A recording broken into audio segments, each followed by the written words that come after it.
Coming to DARPA is like grabbing the nose cone of a rocket and holding on for dear life. DARPA is a place where if you don't invent the internet, you only get a B. A DARPA program manager quite literally invents tomorrow. Coming to work every day and being humbled by that. DARPA is not one person or one place. It's a collection of people that are excited about moving technology forward.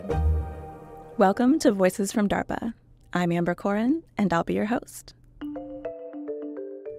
On this podcast, we explore countless facets of innovation, the people and programs that interrogate conventional thinking, the ideas that catalyze technologies for U.S. national security, the challenges that spark the work we do at DARPA, and that we encounter along the way. These elements comprise our institutional mission. It's a mission recently underscored by Deputy Secretary of Defense Kathleen Hicks. Think of DARPA funding early AI research at Stanford, the labs where Vint Cerf and Bob Kahn fathered the internet, and the grand challenges that road-tested technologies used in today's self-driving cars. As Deputy Secretary Hicks told the American Dynamism Summit in D.C. earlier this year, this is a foundation that DARPA, the broader Defense Department, and the nation's innovation ecosystem are building on today. Our nation has a major comparative advantage when it comes to innovation. And for our military to stay the world's best, we have to tap into that. That requires a fast-moving cycle from identifying key capability needs to effective solutions, a warfighter-defined investment funnel, if you will, comprising novel operational concepts, prototyping and experimentation, expeditious acquisition pathways, open doors for newcomers to enter, and a more level playing field. In other words, delivering on the promise of emerging capabilities is as much a technology challenge as it is a business challenge. Yes, this is a podcast about acquisition, but I can promise you this is not your average acquisition discussion. Because when we talk about how serious this place is about innovation and disruption, we mean the entire agency, including the Contracts Management Office, or CMO. Here's CMO's director, Effie Fragogiannis. We're here to ensure that the program managers can make their ideas a reality. How can we streamline the acquisition process? How can we go faster so we can respond to the demands that the current operating environment presents? The CMO team works to push the boundaries of turning possibilities into capabilities, including by embracing risk and even failure. So I will say nothing is ever a failure if you learn something from it. That is the advice that the PMs are given, although it may not feel like that because when the program managers come here, they want their program to be successful so then they can leave and say, hey, I did this when I was at DARPA. But truly, a lot of times programs, quote unquote, fail may have helped inform another program, and there's tons of examples for that. So CMO is the same way, where the PMs are afforded the ability to come here 3 to 5 years and take as much risk as possible. Well, Contracting Now can do the same thing, and we're piloting a lot of new initiatives, and some have been successful, some have failed, but we have learned from those failures on how to do things better in the future. The ability to embrace risk and cultivating that environment and empowering the folks. It starts from the top, because if you don't have top cover that you can go do, and if you fail, it's okay, you're not going to get fired, as long as, of course, we don't do anything illegal or unethical. But those are your 3 pillars, right? I mean, anything else you can go do. CMO Senior Advisor Scott Ulrey echoes that sentiment. We're really encouraged to be creative, and that's a critical element of the Contracts Management Office. Not only are the technical folks required to be creative in terms of developing revolutionary technologies, but the Director's Office encourages all the support offices, such as the Contracts Management Office, to be creative as well. So we employ that creativity through various acquisition instruments that are very different than the traditional contracting world. The Defense Department's traditional approach to acquisition is elaborate. And frankly, it's been geared toward buying established capabilities with clearly defined requirements, like, say, aircraft carriers, and less so for fast-moving innovation. Since DARPA is in the business of innovation, CMO is constantly looking for ways to innovate business processes, and it has the legacy to prove it. Maybe you've heard of OTs, or OTAs, Other Transaction Authorities. OTs were born in 1958 in response to the launch of the Sputnik satellite. Sounds familiar. As part of the National Aeronautics and Space Act that established NASA, OTs were conceived as an alternative to traditional contracts, leases, and cooperative agreements, focusing on advanced research and breaking down barriers to entry. Well, guess where OTs got their start as a national security paradigm shift? Scott Ulrey helped bring OTs to the Defense Department in 1990 when he came to DARPA. Rick Dunn, who was our general counsel at the time, had come from NASA, and he really wanted to see other transactions to be employed within DoD. So he was able to successfully get the legislation through in '89, and I jumped in 1990, actually, with him, along with a few others, and we basically pushed the concept of other transactions, which are really designed to attract commercial companies that traditionally would never do business with the federal government. For commercial companies, working with the federal government can be a tough sell. The requirements are extensive, and complying involves outlays of significant capital. Research and development is not always the most appealing investment, particularly for companies whose government business is only a fraction of their revenue. According to the Office of the Undersecretary of Defense for Acquisition and Sustainment, OTs were created to provide the government better access to state-of-the-art technology solutions from traditional and non-traditional defense contractors by granting the flexibility to incorporate commercial industry standards and best practices. But as far as an exact definition of OTs? Other transactions have always been defined by what they're not. They're not procurement contracts, they're not grants, and they're not cooperative agreements. That's the term that's stuck, basically, because you can't really define it, which is really quite good, when you don't give it a specific meaning, because then people don't compartmentalize it into a specific category. Under other transactions, everything is negotiable.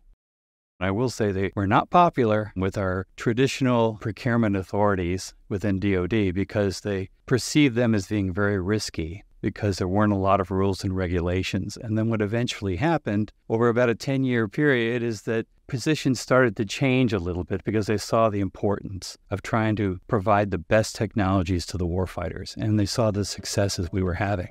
The demand for increased use of OTs has risen the last few years. There's a lot more agencies that have authority to do OTs.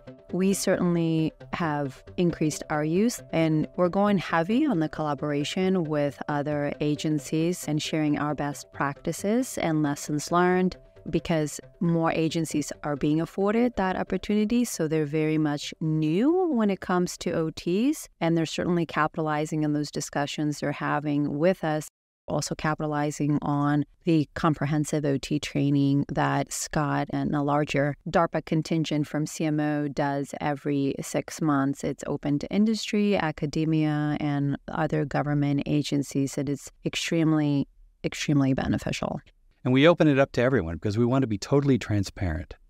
We want everyone to use these instruments. So we created this website called acquisitioninnovation.darpa.mil. And we put all of our samples, various samples of OTs. We put all of our training materials, various articles, anything on there so people can go to and they can look at it. But it's open to anyone who wants to learn more about OTs. We're not telling everyone this is how to do it. We're just saying this is how it's worked for us. It's been effective, but use it the way you think best. We definitely lean forward and we try to make that acquisition magic happen. Other transactions are a tool in our toolbox, but we have other tools in our toolbox as well that we're leveraging. This is CMO's Deputy Director, Catherine Stevens, on the ongoing mission for the office. I've been here for almost 9 years at this point and can tell you that the team is constantly working with our program managers day in, day out. It's a real relationship, and we encourage the contact early and often. And so we never know when our program managers are going to come up with their next bright and shiny idea, I like to say, to change the world. And so we encourage the program managers to reach out to us as soon as possible so that we could design an acquisition approach that really fits their program. What I love about CMO, we love the mission. We love to be here as a support office to support the PM's passion, in their fields. And we know, again, that they are here for a very short time. So often they say the PMs work at a sprint and the support offices do the marathon. I would like to say that we also sprint as well with them so that we can deliver at the speed of relevance, because the mission is super critical. Program managers can't wait for months or years of contract negotiations to get contracts awarded. So we have to do everything that we can to award these faster. The faster we can get the work started, the faster we can achieve the mission. We've been innovating for the last several years with disruptioneering, explorations, and other efforts, which are basically done in 90 days from solicitation to award. However, most recently in March, the agency hosted a Seedling Pitch Day to lower barriers to entry, increase competition, and boost overall the pool of available technical performers. The pilot event leveraged our new BAA template, used submitted abstracts as decision points rather than recommendations, and employed oral presentations and streamlined evaluations with limited clarifications to facilitate same-day awards. We gave the proposers immediate feedback about their initial submissions, and the oral presentations allowed those program managers to ask real-time questions, which accelerated the contracting timeline. The ability to award these seedling efforts, the studies, in one day allowed the PMs to start working on them right away and gather requirements to possibly inform new programs in a very short time frame, tapping potentially into a new pool of performers and trying to energize them that they may be able to do a pitch and on the same day walk away with an award on their hand. And the fact that one of the 3 awardees was a first-time DARPA performer was a huge success for us. Each of the technical offices really are doing spin-offs and variations. Everybody's getting comfortable with being uncomfortable, and as the different program managers from other tech offices are trying new things, they all talk. So it's very exciting to see that, oh, well, I tried this worked. Well, maybe I should try it and see if it's going to work for my program. It's not a cookie-cutter approach, and that's what we're really stressing. It's a customized experience. And so we live in the world of research and development, and every day we come in doing things that we've never done before. As Kat Stevens notes here, the team in CMO is already dabbling in some new and experimental procurement authorities. That includes commercial solutions openings from DARPA's Commercial Strategy Office. Another new strategy they're trying out is procurement for experimental purposes. And for every bit it's novel and emergent, it's equally elusive and ambiguous. Scott's been trying to employ the authority for nearly a decade, and its origins date back even further to the early 1990s. It's just hard to find any information because nobody used the authority. It's called Procurement for Experimental Purposes. And what it's designed to do, in my belief, is to kind of bridge that gap between after you've developed the prototype and getting into full production. So you have this valley of death.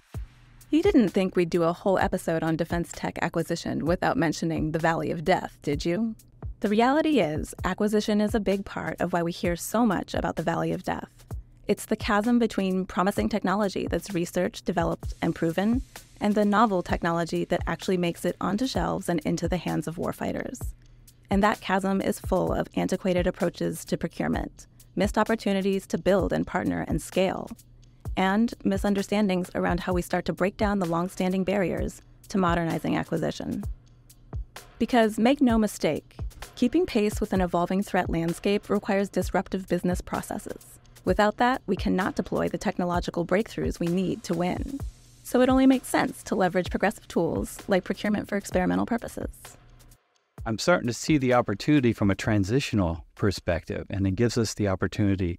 There are different areas that you can actually use them in, and you can only acquire enough of the quantity for experimental purposes. You can't go beyond into low rate of initial production. But areas that you can use them in, for example, are ordnance, signal, chemical activity, transportation, energy, medical, spaceflight, telecommunications, and aeronautical supplies. So it's pretty broad, right? And the difference is that this is not another transaction. We're going to create a brand new type of instrument. So this gives us the opportunity to create something brand new, which is exciting for me, actually, because that's really why I'm here. And that's why I've been here for such a long time, is there's always opportunities to make real changes in the acquisition world. It's clear that moving faster to break new ground requires strategic chops and big thinking. But if you ask those working in DARPA's Contracts Management Office, it is, perhaps above all, a team effort. To that end, so is building the next generation of procurement pioneers, the up-and-coming workforce that will ensure the behind-the-scenes work evolves. The search is always on for professionals interested in supporting the enduring mission to create and prevent technological surprise for the benefit of U.S. national security.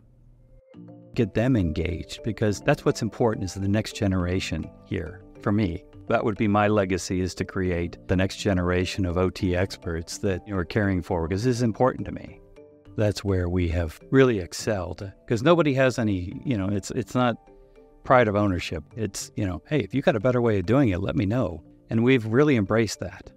Ask a question. There are no dumb questions. The only questions that are dumb are the ones that aren't asked. Just ask the questions. And I think that's the culture that we've continued here as well. Part of that is hiring the right people.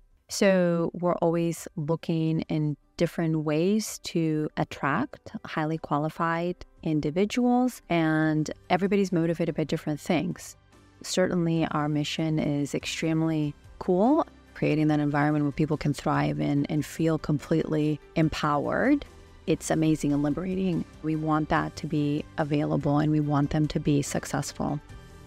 That's all for this episode of Voices from DARPA. If you're interested in learning more about acquisition awesomeness, please visit acquisitioninnovation.darpa.mil. If you want to learn more about other ways DARPA is disrupting the state of the art, including how you can be part of it, visit darpa.mil. And to get more information on working with DARPA, check out our DARPA Connect initiative at darpaconnect.us. We'll have links to all of these in our show notes. As always, thank you for listening.